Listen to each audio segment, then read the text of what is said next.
by Blurredography.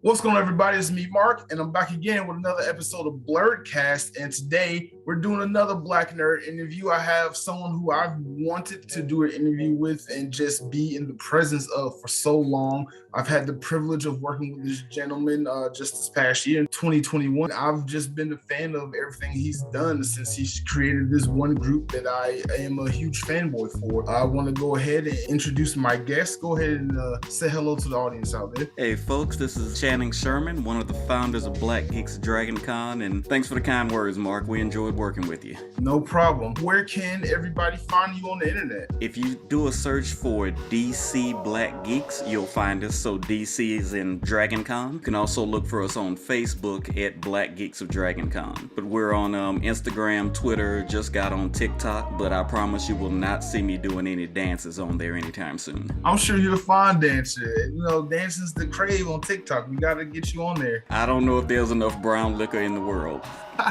All right, let me just ask you, since this is your first time on the show, what are you currently consuming? Like, what shows are you watching? Games are you playing? Books are you reading right now? Right now, games, I need to get back into gaming. I started strong, and over the last few years, I've kind of fallen off, mainly because my computer has gotten older and I can't run the ones that I want to. I'm loving Peacemaker right now. Young Justice, I'm getting caught up on that one. And honestly, a couple of non-sci-fi shows. I'm really big on Grand Crew and Abbott Elementary, two sitcoms with majority black cast. So those are all in heavy rotation for me right now. Okay. I myself am enjoying Peacemaker very much. It's I think something that the superhero genre needed. And I've heard a lot about some of the other shows you talked about. I had a guest on just last night who's telling me about Abbott Elementary, and I think I want to check that out. I just refuse to buy another subscription service right now to just consume one particular show. Right now, it is on regular TV. Oh, it is? Well, yeah. You know, I haven't had that since the 90s. Right. Yeah, that's the case with a lot of things, but yeah, going back to Peacemaker, I like it because you have this idea of not every hero is necessarily going to be a good guy, right? And I think it really does kind of a good job of, you know, delving into that. And I got to be honest, Vigilante is fast becoming a favorite. Oh yeah, he you know, no spoilers here for that, right? But he stole the show in the most recent episode. He's definitely my favorite character, and I just want to see what they do with this character, and just that show in general. It has a strong cast. John Cena definitely carrying the show, and like everything he does is gold in that show. Danielle Brooks, everybody else is just doing an amazing job, and I'm just enjoying being in that world. So I'm very grateful for it. I'm glad they continue what they built from the Suicide Squad movie and just put all the best parts into this HBO Max series. Right, and I'm calling it now. You are gonna see a lot of Vigilante cosplay at Dragon Con this year. Oh, definitely. Yeah. There's gonna be a ton of Vigilante cosplay. I can see that right now. It's gonna be the new Harley Quinn, Deadpool, Loki thing. Yep. All right, so with that said, let's go ahead and segue into the nitty gritty of the interview, the beginning part.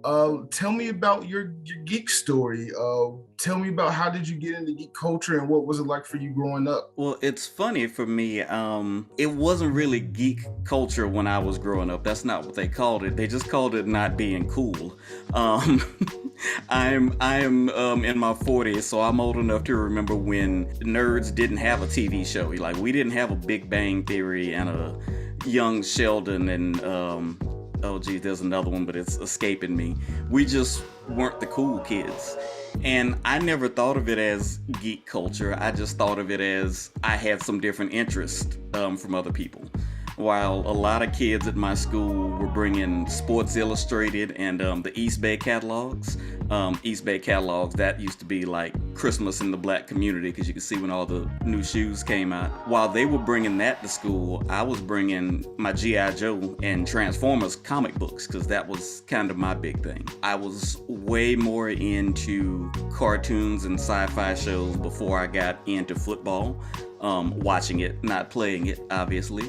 So for me, I never really thought of it as black geek culture or even geek culture. I just thought of it as just my different set of interest.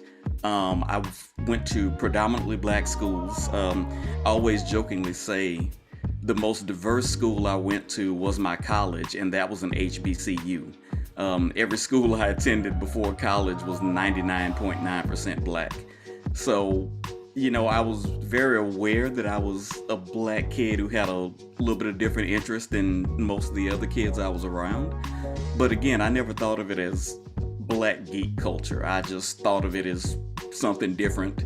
And I think the people around me just thought of it as something that was not, air quotes, cool. That's interesting that you think of it like that, because I'm a slightly younger generation. We're actually not that far apart in age, to be honest, but I'm from a slightly younger generation, and like my dad's generation who grew up in the 70s and 80s, I look at them as like OG black nerds because they were the ones going to comic book shops and spending their allowance on the action figures and things like that, and started bringing it into the black community. Because prior to that, 1960s, early 1970s, civil rights movement, segregation, desegregation, assassinations of our leaders and things like that. So prior to that, you don't see the black community like embracing or doing anything with the geek community. I even MLK Day just passed, and one of the most interesting things I found out about Dr. King was how he went, God, I gotta think of her name. What is her name? It's on the tip of my tongue. Nichelle Nichols? There you go, Michelle Nichols. Yeah.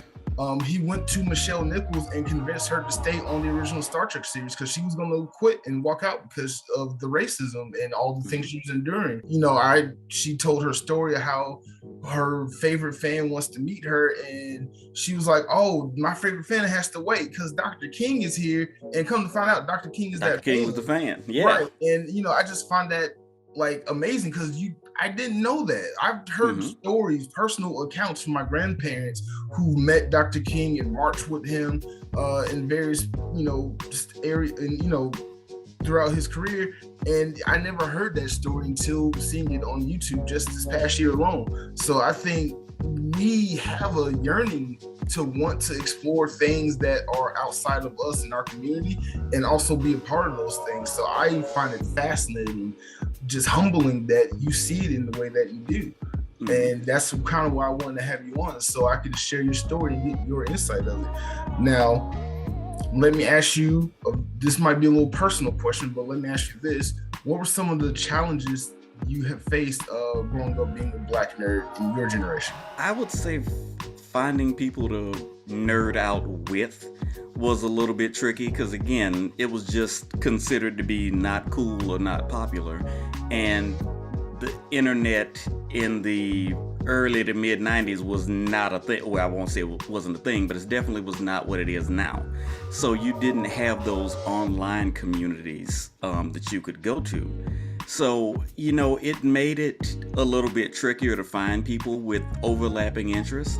But I will say when you found them, you appreciated them more just because you knew how hard it was to find one. Especially if it was, at the risk of sounding sexist, especially if it was a woman, or in my case at the time, a girl. You didn't know about that many of them. So, seeing a girl that you could talk about comic books or this new thing called a computer that was popping up in schools, yeah, that was like finding a unicorn. So I definitely think because we were so spread out and didn't have the connectivity that we have now, I think you appreciated it more. I will say I don't necessarily feel like I was picked on a lot for being a nerd. I went to school in a time where everybody got picked on equally.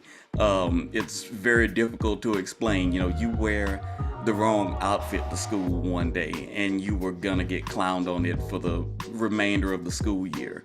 So it wasn't necessarily just we're only gonna pick on nerds. They really did pick on everybody when I was growing up. There was no such thing as a sacred cow. So that was another advantage that I think we had. But yeah, I think the big thing was just we didn't have those expanded communities like we have now. There was no real comic book conventions or anything in South Louisiana that I'm aware of in the 90s. I mean, obviously there are some now. So, those chances and those places where you could get together were few and far between. Okay. Again, that's very interesting. Let me ask you this. What are some of the things from your childhood that you carry over now into your adulthood that you are still a fan of? And it can be anything. Oh, I mean, anybody who knows me that's listening to this is gonna shout the answer with me. It's G.I. Joe. I was a fan of Western animation, but G.I. Joe was my A1, but I watched everything. Transformers, Brave Star, Wacky Races, all of that. But G.I. Joe was my first love, the cartoon and the comic books. And that's carried over into today. When they relaunched that classified series, I knew that I was going to be spending a good portion of my disposable income on the figures. I try and find some of the old stuff when I can, but it's in demand, so it's kind of expensive. And I'm engaged now, and I'm pretty sure my fiance knows that I'm gonna need room for a G.I. Joe aircraft carrier. That is the holy grail of toys for G.I. Joe collectors. And to find a vintage one, it's gonna run you 4 figures easily. And it's somewhere between 6 and 7 feet long, so you need space to store it. But that's going in the man cave as soon as I can find one and have space for it. But yeah, definitely G.I. Joe is stuck with me, but my love of animation in general has also stuck with me. I love the Netflix series that they've been rolling out. Super Crooks is one that I've been getting into. So I'd say, yeah, that's probably the biggest thing that stuck with me. So let me ask you this, since you kind of brought up in the 80s/90s, you kind of get this interesting crossroads of the animations between the 2 decades. So let me ask you this, in your opinion, which decade had the better cartoons? Was it the 80s with He-Man and Transformers, or the 90s with the tons of things we had growing up as kids? Ooh. I would put it in terms of basketball. I think 80s had the deeper lineup. I think there were just so many good cartoons in the 80s because people were just churning them out. But the 90s, they had a dream team. Because the 90s alone, you just got to say X-Men and Batman the Animated Series. Yeah. I mean, those two were just so freaking good. So it's like, what do you prefer? Do you prefer a team that's 12 really good players deep? Or do you prefer a team that's got, 3 superstars and a bunch of supporting players? It's kind of a 6 in one hand, half dozen in the other. But I would definitely say, just in terms of overall quality, I would go with the 90s, but just depth, I'd go 80s. That's funny. Okay, I like that take on that because I have a completely different take on that. Really? All right. Well, I guess I'll say for me, because I'm a late 80s baby, but I was raised in the 90s. So I think the 90s was like the golden age of Western cartoons and things, and the 80s was just stuff made to sell toys to kids. You got a point there. Because, again, going back to Batman, the animated series, I remember some toys from that cartoon, but not a lot. I just remember it being incredibly well written, incredibly well acted. In the 80s, if you had a cartoon, you were expected to sell toys to help cover the cost. Again, as much as I love G.I. Joe, I'll acknowledge it's a 30-minute commercial. Yeah. One of the guys who used to work on it, I was listening to an interview with him, Buzz Dixon. He would mention how sometimes Hasbro would come up and say, hey, can you put this vehicle or this vehicle in the cartoon so that we can try and, get more people to buy them? All right, so let's move on now to, I guess, the meat of what I want to get to. Black Geeks of Dragon Con. Let's talk about that. Let's just start at the beginning. Where did the idea of Black Geeks of Dragon Con come from, and how did you go about implementing it into the convention system and having it every year? It kind of started as a joke. I went to my first Dragon Con in 2008, and I'm by no means a professional photographer, but I like to take pictures. And so when I came home, I was posting photos, and someone made a joke about, oh, I bet you were the only, black person there. And just on a whim, I just kind of went and pulled all the photos that I had of people of color and just made a gallery and just called it Black Geeks at DragonCon. And then it just kind of became a thing 2009, 2010, 2011. Whenever I would see a person of color there, I would make it a point to go and try and get a picture of them or with them. And I want to say it was 2014, I was there with some family and friends. And one of them just said, instead of chasing all these people down, you should just, have your own photo shoot. And I kind of laughed it off. Haha, yeah, sure, I'd never do that.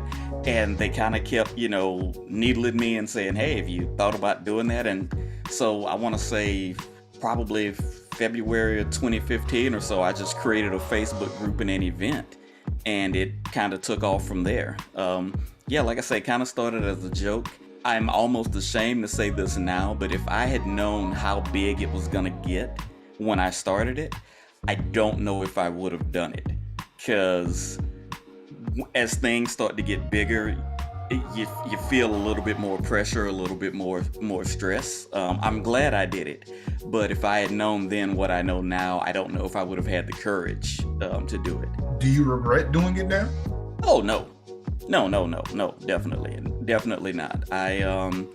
I would say the sense of community that has come from it has outweighed any stress that I've felt from it.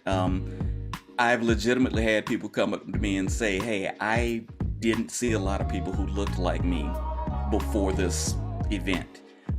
There are some people I only get a chance to see them at this event. Because for people who don't know, DragonCon is huge and it's kind of spread out. And so you could say, hey, I'm going to the con. Oh, I'm going to the con. You will never see those people. Right, exactly. So because it's just huge. It's, like 6 different buildings in the middle of downtown Atlanta.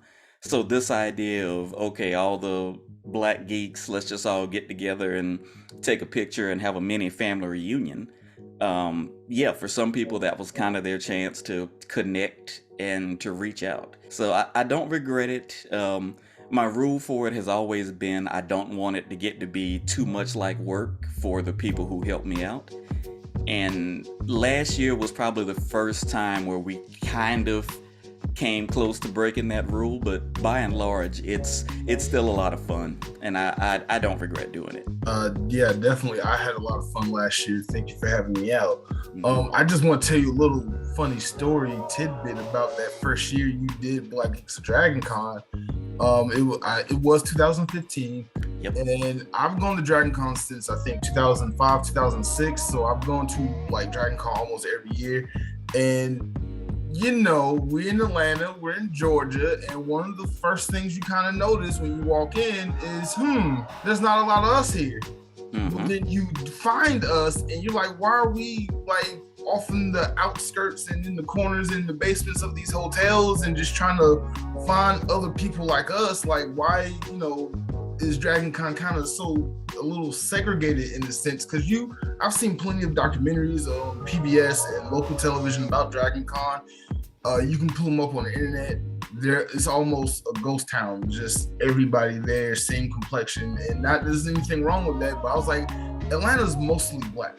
You go to DragonCon and walk around, it's half people of color there. Where's that representation? So 2015, I'm at the Hilton. I'm watching a bunch of photo shoots, and all of a sudden, someone just sprays out a bunch of cards everywhere in the air, and it's Black Geeks of DragonCon cards. And I, happened to pick up a few. It's like, Black Geeks of DragonCon, I've never heard of this. So me and my friends, we kind of huddled together and was like, okay, this is gonna be Saturday, or I forgot what day it was. I think it was a Saturday that first year. Yeah, I think it was. Yeah, so I was like, in Hardy Ivy Park. Right, at Levi Ivy Park. So I was like, all right, we definitely got to do it. It's at 2 p.m. So I think it was the next day. I missed the parade, but I was like, nope, we got to go down there for this Black Geeks of DragonCon. I remember Ubering down there, and in the Uber, sitting there trying to get my camera all together because I just started being a cosplay photographer. And I jump out the car and I see like 6 Black people dressed up in JD Power Ranger costumes. I didn't know at the time it was the usual Rangers. And y'all was about to get ready for the group shoot. I just jumped out the Uber, almost fell, and just started taking pictures. All the pictures were blurry because I didn't even have time to set my focus and everything.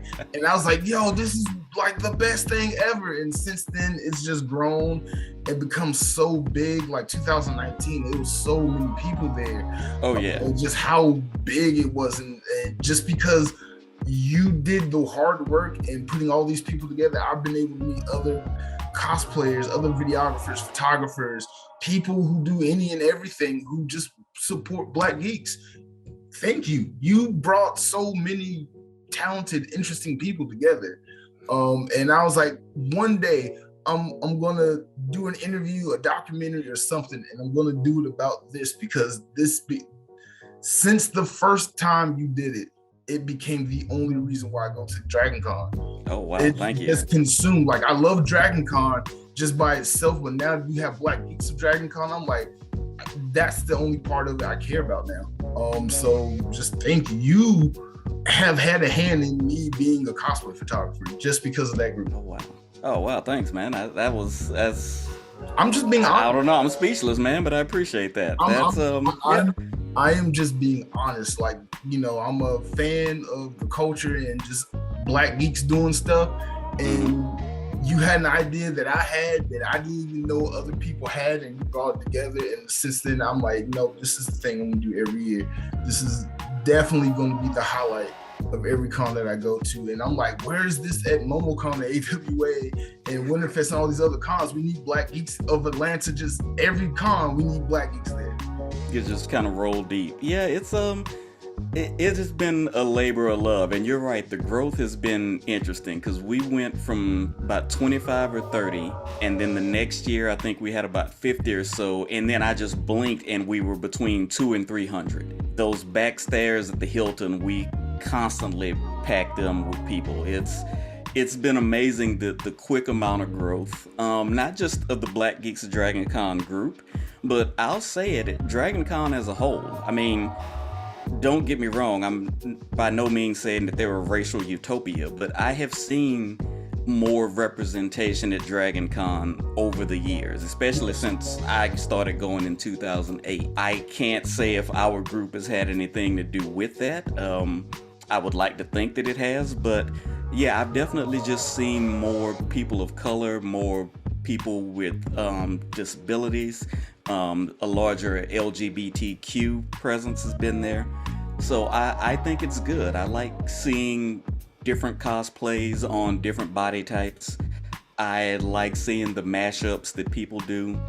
And yeah, I just think, kind of like you said, you don't want to see a sea of whiteness in a convention. You like to see some color and some different views and some different opinions while you're there. Right, exactly. So let me ask you this. What has been your greatest experience with running Black Geeks of Dragon Con so far? Like, just any one moment in all of the years you've been running the group? Ooh boy. 3 things come to mind. Obviously, we always say our cosplayers are the stars, the people who show up, the Black geeks who show up for the family reunion. But it was nice that year Christine Adams showed up and actually, you know, said a few words. And then even when she posed for the picture, she went to different areas within the group. So she started at the bottom, then kind of went in the middle of the crowd, then to the top of the crowd. So everybody kind of got a chance to have her in their section. That was a really kind of a big moment that I think, maybe not for me, but for other people, kind of legitimized the group. And then I'd say I remember that. Yeah, but then I'd say, just for me personally, it's kind of like I said before, the fact that for a lot of people, this has become a must-see event. Even if again, Christine Adams was the only time we had a celebrity there. Every other time, it's people coming for the cosplayers or just to see people that they don't normally get to see. And that, for me, is probably the biggest success, I would say. Heaven forbid if something comes up and I can't make it to Dragon Con to do it, I feel comfortable in the fact that there are some people there that would, carry it on, because it's become a family reunion. It's become its own official meetup. And I think the thing that people like about it is it's not a protest, it's a party. We're not there saying, oh, we we don't like what Dragon Con does. No, we're saying, hey, we're a part of Dragon Con. Just like Geeks Over 40 is a part of Dragon Con. Just like the Deadpool Corps is a part of Dragon Con. We're just another subset of the fandom, and I think people like that. Yeah, I 100% agree with you. I'm definitely, like I said, is the main reason why I go to Dragon Con now. I will still go every year, but it just, like, I wouldn't look forward to it like how I do now. Like, I'm sitting here planning everything that I'm doing, and like I told you earlier, I'm setting aside more time to just help you and the rest of the staff on Black Geeks of Dragon Con, just to make it bigger than it has ever been. Like, since the world ended and we missed the con in 2020, and then we had a resurgence in 2021, we had to do some things differently, but I want 2022 to be, like you said, I want that family reunion. We ain't seen each other in almost 2-3 years. Let's just have a party. I've done my part to try to bring as many people to Black Geeks of Dragon Con, regardless of race, creed, color, black background, ethnicity. And I've gotten a lot of people, but there are still some people who've seen the group and they respect it and just don't want to intrude with their likeness because they don't feel like that is their place. Or some people like, oh, why do these people get this type of attention? And I'm like, that's not what they do here. This is for everybody, regardless. This is just for everybody. This is for anyone who just wants to cosplay and who just supports more diversity. And even last year I heard people like, oh, we need to create Latino cosplayers of Dragon Con and some other stuff. And I was like, yeah, do it. If you need to be included in that sense, go ahead and do it. But the door is open for everybody. Oh yeah, definitely. We're not trying to shun anybody or say that, Black cosplayers are in some way superior. And honestly, you mentioned things that I like about it. The years when I've done it and I've looked at the photographers and fans who are there, and I see white faces or I see, Asian people, when I see all these other races and nationalities and orientations there, supporting us or taking their own photos, I think that's a good thing. We appreciate that support. Cool. So where do you want to take Black Geeks of Dragon Con in the future? Like you said, it's grown a lot, but where do you want to go next? You mentioned this earlier, and it's true. I wouldn't mind hitting some other conventions, just to kind of raise awareness. I think there are some opportunities there, so maybe start at some, Comic-Con would be great, but I know, BlurredCon I'd love to attend, MomoCon, there's a couple out in Houston that I like, so I'd say I would like to have a presence at other conventions, but I think the one thing that people have asked for the most is for us to host a party at Dragon Con. And that is going to require some fundraising, which is something that I am not particularly good at, but it's something I would definitely like to do, to just host a party, just invite people, have a DJ, and just, have a good old time with everybody. Definitely think you can get that accomplished for a lot less than what you think. I can name 3 DJs that's already a part of Black Geeks of Dragon Con. We can call up right now to get that situated. Well, I'll tell you, and we can go into this, offline. The biggest issue has been venues. We looked at some places, and don't get me wrong, I'm a fan of paying people. I don't believe in the whole do this for exposure thing, but you gotta work with us a little bit. Some of them were asking some really high prices for such a relatively small group. Right. So that's probably been the big hurdle. Yeah, we've had a couple of DJs who've reached out to us and said, hey, we'll do it. Heck, we've had a couple of people in the group who volunteered to show up with their Bluetooth speakers and phones. So the participation is there. We just got to find a place to actually have it. Okay. All right. Well, it's Atlanta. Well, when it's in Atlanta, there's plenty of places we can try out. There's always Battle and Brew. There's Joystick Game Bar. There's a lot of geeky restaurants and different bars and venues around Atlanta where we can try to do something. But I'm looking forward to that. And another thing I want to add, like I've been hounding you to do a parade for years, and I will not be satisfied until I see Black Geeks of Dragon Con marching down Peachtree Street in the parade. That's another one. That one is after party, or maybe at the same time as party. What we're actually looking at doing is maybe partnering up with the diversity track. They plan on having a presence this year. I was actually going to talk to you about that later also. They will definitely be in the parade again this year. So we thought about maybe trying to partner up with them.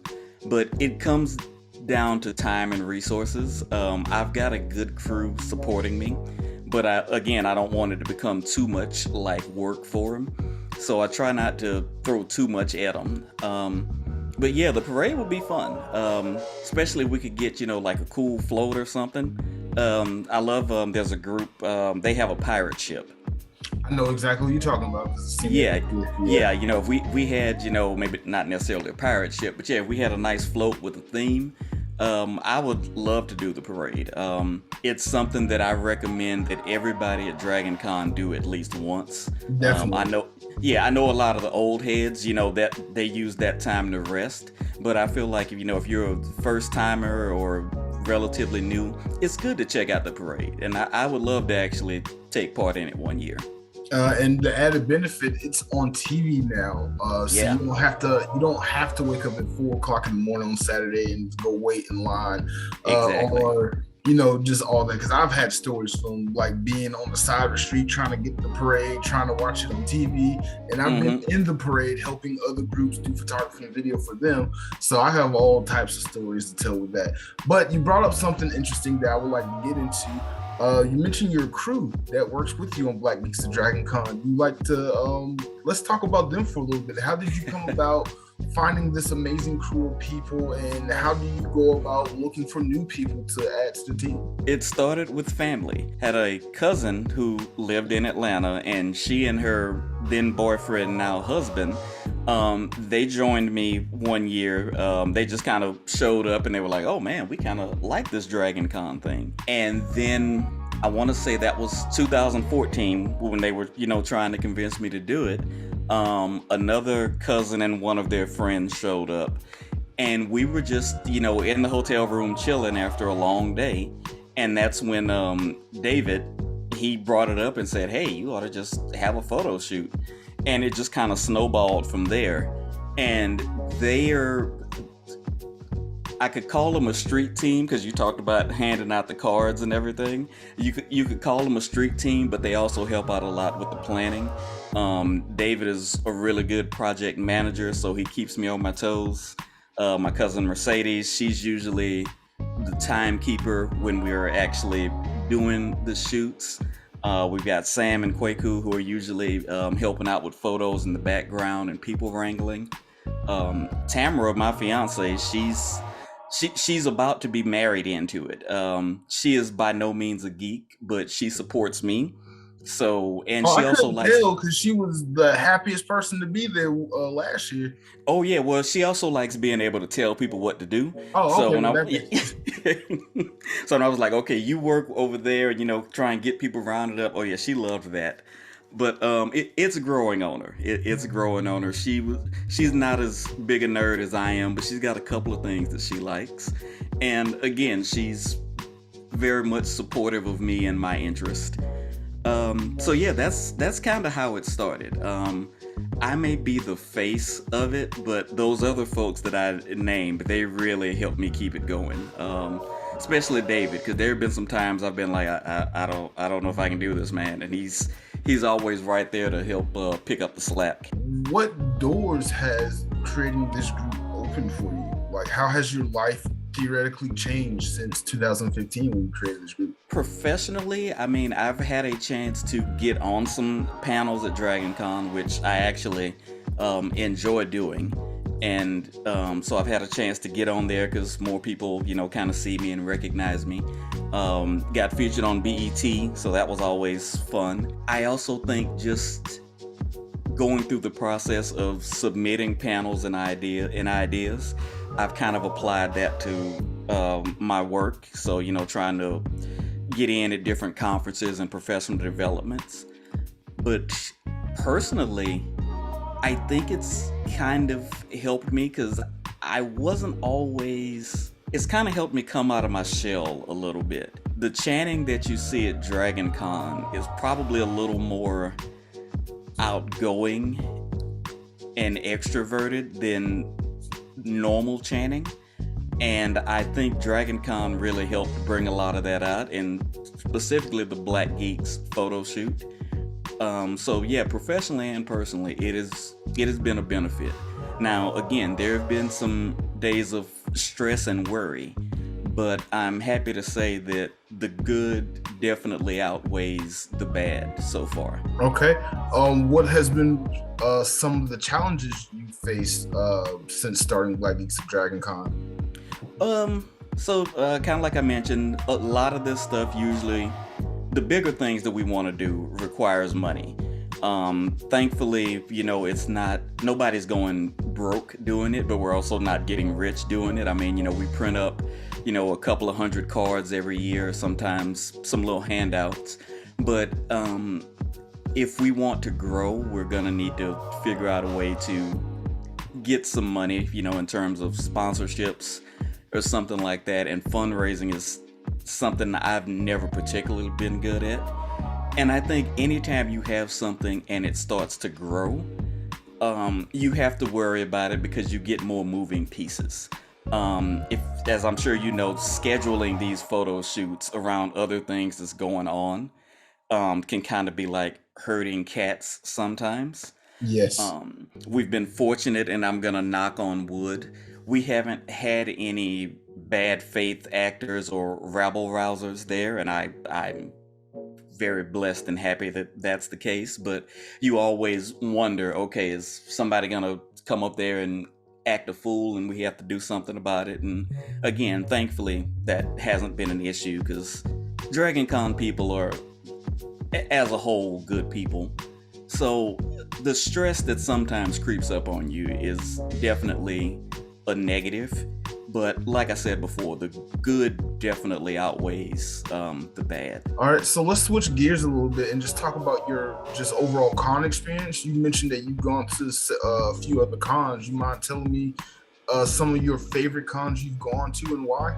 A lot of the ones that I've been to are here. I'm actually located in Charleston, South Carolina, and there are two comic book stores here, and they each have their own con, and they're smaller, but they're actually real nice, and I think they're really good starter cons. One of them is Captain's Comics Expo, and then the other one is Soundwave Comic Con. I missed it last year, but Joe Fest in Augusta is a newer one, but it has gotten huge over the last 2 or 3 years. And again, me being the big G.I. Joe fan, I really enjoy that one. On my wish list is BlurredCon. I really wanted to go last year, but COVID kind of put a damper on that. And then, of course, Comic-Con is, that's the dream, that's the holy grail. I don't think of Comic-Con as better or worse than Dragon Con. I just think that it's different, and I would really love to check it out one year. Same here. I have BlurredCon on circled on my calendar for 2022. Hope I get to go. And there's something called HBCU Con that's in Maryland. Yes. And the president and vice president actually want to do what we're doing now. They want to do a little interview with me. So I'm actually in the middle of planning that out. So I hope that is some good stuff. I should have mentioned HBCU Con because I'm actually an HBCU grad, and I did the virtual stuff that they had last year. So yeah, that's definitely one I would like to get into in person too. Gotta go represent my Jaguars. Okay, you mind telling me a little bit about your experience doing the virtual con with them? It was great. I mean, virtual is never going to match up with the real experience, but they had a good system in place. I enjoyed the panels that I did get to sit in on. Heck, they even had virtual karaoke, which I took part in, and I was sober when I did it. So That tells you how good it was. Right. Yeah, it was really good. I think COVID made a lot of conventions have to make a lot of decisions real quick and kind of pivot quickly. And I think HBC UConn did a good job of that. I think Dragon Con, a lot of people didn't like some of their decisions, but I think they made the best decisions they could make with the amount of time that they had. Right. And yeah, I think you're gonna see a return to in-person cons, but I think you're gonna see them offer some more virtual stuff just for terms of accessibility, kind of opening it up to a group of people who may have some social anxieties or just financially can't make it out to them. Right. So yeah, even if the in-person returns, I do hope that they all keep a couple of things virtual for people. What is one of your favorite things about attending all the different cons you go to? Like, why go to a con? Specifically with Dragon Con, I love that it's a little bit of everything. Because I like a little bit of everything. I log a lot of steps at Dragon Con because I have so many fandoms. I'm literally circling all 6 of the buildings. I mentioned I love Western animation. Anime was a blind spot for me, but I'm getting more into it. American sci-fi. I dipped my toe into robotics. That American military fiction track. The gaming track. So I love that Dragon Con kind of has all of the things that I like in one place. I tell people all the time, Dragon Con is not just people in spandex. That's a big part of it, but it is by no means the only part.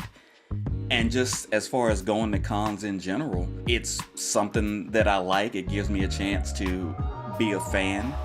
And in the case of my G.I. Joe stuff, it does please my inner child.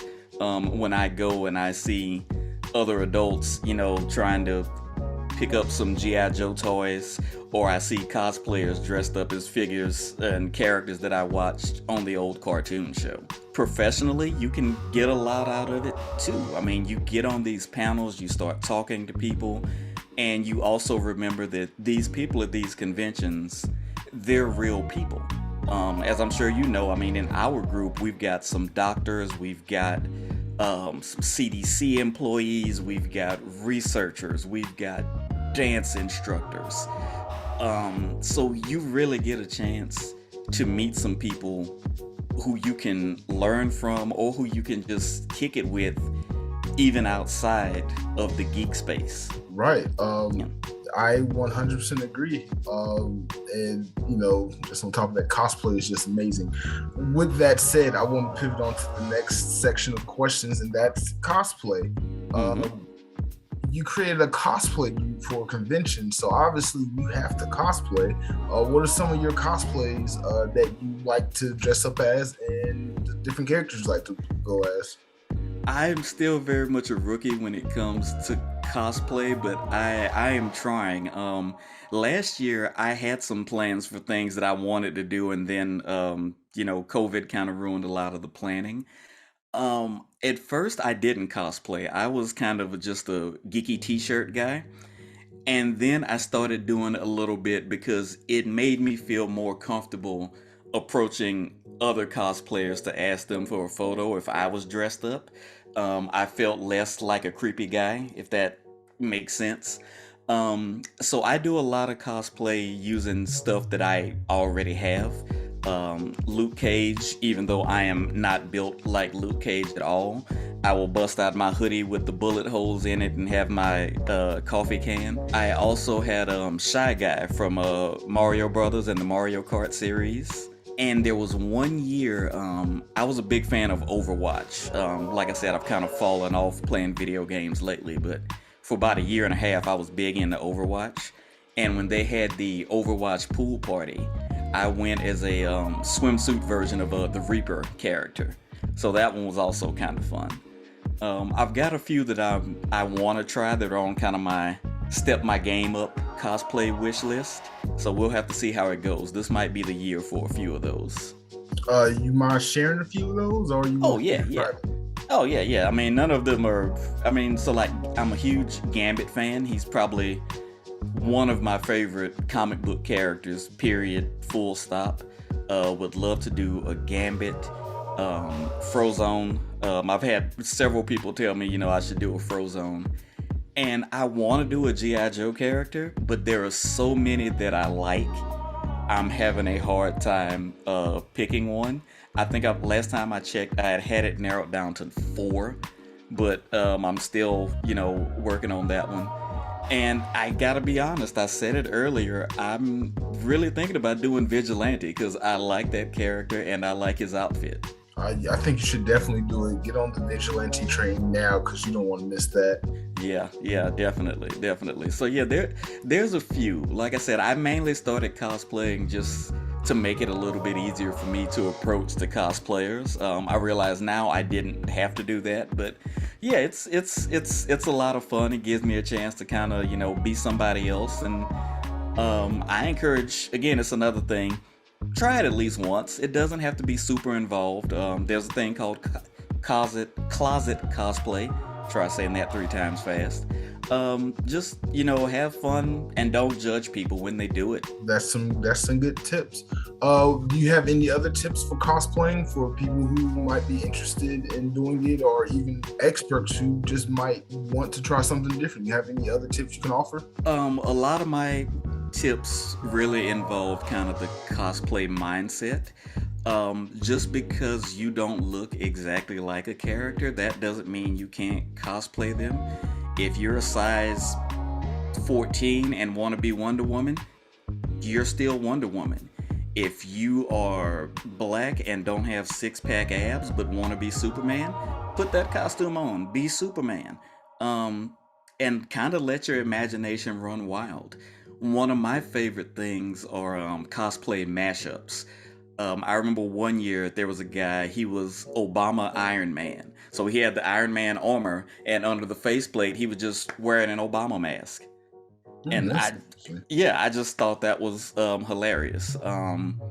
Smooth Cosplayer, he does a lot of good cosplay mashups. He's got one, the Jango Fett, which is, a combination of Boba Fett and Jamie Foxx's Django character. Yes, so, I've seen that. That's pretty actually fantastic cosplay right there.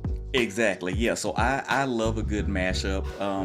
Don't be afraid to let your imagination go wild, and don't feel like you have to put thousands of dollars into it. If you have a limited budget, make do with what you have.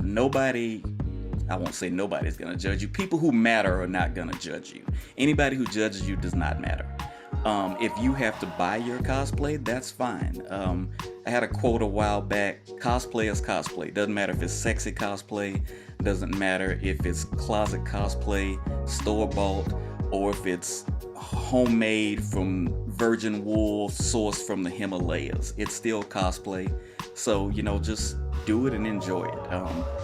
I cannot sew to save my life, so any cosplay you see me in will more than likely be bought, and I dare anybody to say anything about me for doing it. In your, I don't want to say in your opinion, but who are some of the, because you go to a lot of cons and you run Black Geeks and Dragon Con, who are some of your favorite cosplayers who have like unique and interesting cosplays? You mentioned Snoop Cosplayer, somebody we both know. I see him every time I go to a con, and I can think of a few others, but I'm sure you have like cosplayers that stand out to you who you want to give a shout out to. Oh dear, I mean, there's all of them. You've got Jabbar with Cosplay Your Way. He and Walter Dean do some great stuff. Latoya at Royalty Cosplay. CC the Geek, Shauna. I love a lot of her stuff, especially her Street Fighter. And I love how she incorporates her sorority into some of her cosplays. She and some other women did the Sailor Scouts, but they were representing different sororities. So, Deltas, AKAs, SG Rose. And I thought that was real creative.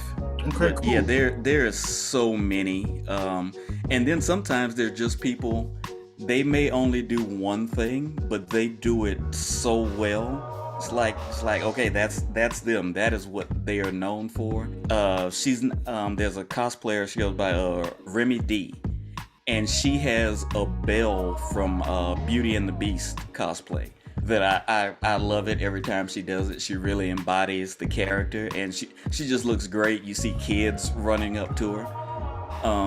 Yeah, there's a lot. I could sit here all day and name off cosplayers that I like.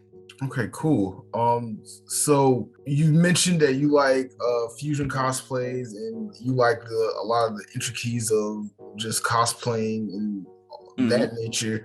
What is it about cosplaying that attracts you to it the most outside of what you mentioned? Like you mentioned, you just like to be that character and just Hmm. approach other cosplayers.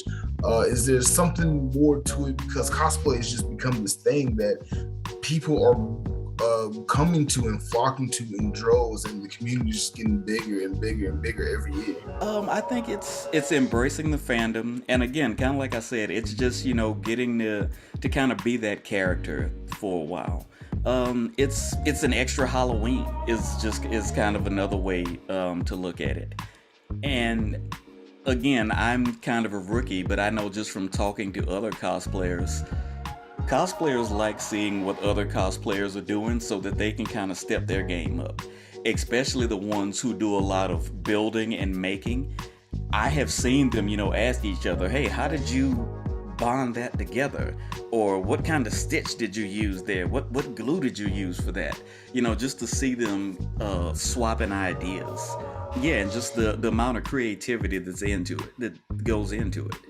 It's an art. Most people wouldn't think about it like that, but that's exactly what it is. It's an art, and I appreciate the art. Okay, cool. Now let's talk about this for a second. I don't want to say it's a movement, but it kind of feels like it's a movement within the cosplay community, and it's something I love ever since I started seeing it. But what are your thoughts and opinions on the 28 Days of Black Cosplay? We're about to hit Black History Month, and all the Black content creators, obviously, every cosplayer is getting ready for it. It's like Black Christmas almost. Yes, I love it. Last year, as a group, we actually held our own. We invited people to submit photos in, and we had enough. I think at one point in time, we were running 3 or 4 a day. I was, just hoping we would get 28 for the month, and people were sending them in up until I want to say like February 25th. I think we're gonna try to do it again this year. Again, we just gotta get the manpower for it. And you brought up an idea of expanding it so that photographers can also submit stuff. So I've got an idea for that too. But yeah, again, it's just another example of something that's not meant to be a protest, but it's meant to be kind of a showcase. And I can't think of a better time to showcase cosplayers of color than Black History Month. The hashtag has really taken off, and it's just cool to see not only the people participating and putting those pictures up, but the people who are sharing it, the people who are saying, oh my god, look at all these people that I may not have known about. Let me try and signal boost them a little bit. Right. So we're almost at the end of I'm actually out of questions. So this is just stuff I'm coming up at the top of my head at this point. What are your opinions about diversity in the geek community and within the cosplay community itself? Do you see that things are changing for the better, or do you think a lot of media companies are using diversity as the new fad and ploy to get just money out of this particular community? What are your thoughts and opinions on diversity? The answer to all those questions is yes. I would say I have definitely seen improvement. There's obviously still work to be done. Just speaking as it relates to Dragon Con, I mean, them adding that diversity track really went a long way. And I think the fact that they've expanded their harassment policies also. So definitely I think it's improved there, but of course there's always room to go a little bit further. As far as companies, it's a double-edged sword. I am sure that there are companies out there that are in good faith saying, hey, we need to have some more diverse offerings. We need to have more diverse creators, more diverse writers. just because it'll give us a different eye and a chance to make some new stories. On the other hand, I know there are a lot of companies that looked at something like Black Panther that made billions of dollars and then realized, oh crap, black people have money too. How can we get some of that? So I'm sure it's a little bit of both. I know there are some people who have some very positive and righteous goals for doing it, but I think there's also a segment of it that just kind of see it as an untapped market. I think it's good because it gives us more content. I just hope that they continue doing it. I hope they just don't think, okay, we've made our money from that, let's move on to the next thing. Right. Definitely. I agree with you there. Just let the audience know, where can everybody find you on the internet again, both the Dragon Con and your personal stuff, if you want to connect with my fans that way. Okay, well, so for the group, we are Black Geeks of Dragon Con on Facebook, and we're DC Black Geeks on pretty much all the other platforms, so Twitter, Snapchat, Instagram. Personally, you can find me at Channing Sherman on Twitter. I'm kind of boring on Instagram, but when I do have photos, I'll post them there. I do tweet a lot. I get a little political on Twitter, so, buyer beware on that one. Also for the group, we do have a website, blackgeeksofdragoncon.com. That's where you can find the 28 days of black cosplay stuff that we've done. And otherwise, look for me on social media, and if COVID allows it, look for me at Dragon Con this year. All right, cool. Is there anything else you want to say or add to this? I think this was a great interview. I learned a lot about you, and I think all my listeners will definitely learn a lot from you. Is there anything else you want to add? If there's one thing you can take away from anything I've said, a while back I came up with 3 rules for a successful Dragon Con, but you can kind of apply it to life. Have fun, don't judge, don't act a fool. I think that's just 3 pretty good rules to just live by every day. Yeah. Those always, those help people get through things. So, just don't judge people, have fun with life, learn how to let stuff go, and cosplay or be as nerdy as you feel like being. That's good. So I want to just thank everybody for listening. You'll definitely see more from this man in the future, especially like if we're gonna be working together. Dragon Con 2022 is gonna be lit. Just a side note, I don't know if you follow me on YouTube, but I'm in the middle of doing my Dragon Con vlog. I know I'm months late on posting my Dragon Con footage, but I finally have time to sit down and edit it and get stuff together. The part 4 is going to be Black Geeks of Dragon Con. Okay. With the yearbook shoot and everything, and me being a photographer. So I can't wait to have that up. That's going to be my February 1st, first day of 28 Days of Black Cosplays. So that's going to be a great video. So I can't wait to see that and to share it. Oh yeah, when I as soon as I'm done editing it and putting it together and posting it, I'm sending you a link and we're gonna go. But for the audience, thank you for listening to Blurredcast. Thank you for listening on Spotify and Anchor. And if you haven't already, please go to YouTube and search for Blurredography. Subscribe to my channel, follow me there where I do all types of cosplay photography and nerdy content. And you can also follow me on Blurredography on Instagram, Facebook, Twitter, TikTok, and anywhere else there's social media. Trust me, I'm everywhere. Just thank y'all for listening. I would like to give another round of applause to my guests. Thank you so much for just sharing your story and just being the best black nerd you can be, because without what you have done, I wouldn't be here doing this right now. Hey man, thanks for having me on, and thank you very much for the kind words. I will be sure to share them with the rest of the group too, because like I say, I'm not a one-man show, but it's good to know that people appreciate what we're doing. All right, it is good to know that and to just hear that. So thank you for being on, and mahalo.